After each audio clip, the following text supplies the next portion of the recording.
ఇంతవరకే చెప్తుంది. మీరు మా చెప్తున్న ఉపకారం ఏమీ వినబోలేదా? అది నీకు ఎంతలో కారణం నేను బాగా ఒక్క పైసలే కాదు, మానవ దాకా నిర్వేద వైరం కూడా నీవే కారణం. నీవు ఆ సభ శిక్షించిన చేతనే దుర్యోధన ఓరం లేక మమ్మింత చేసే అర్జున. అట్లయితే నేను మీకు ఒక మేలైన నడపలేదా? ఆ ఓడపేని మహాత్మా, మీరు చేసిన మేలు చేతనే మాకి గతి అరణ్య సంచారము రాజ్య రక్షణ కలిగే. నీ అనుగ్రహం లేకుండా రాజ్య పరిపాలన కలిగి చూపించిందేమో. దైవమాయ అధిక ప్రియమిత్రులకు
నిశ్చయించుకుంటువా? అది వేరు మాట.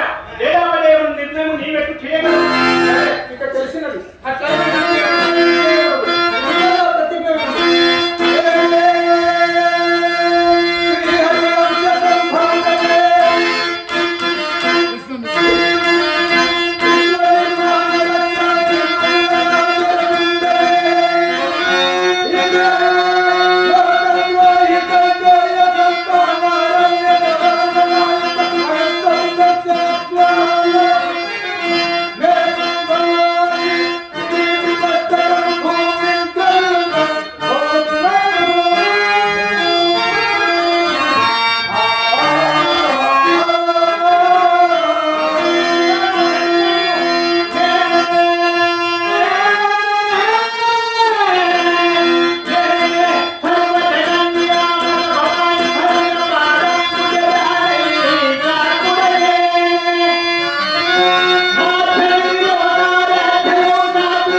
రసవతరంగా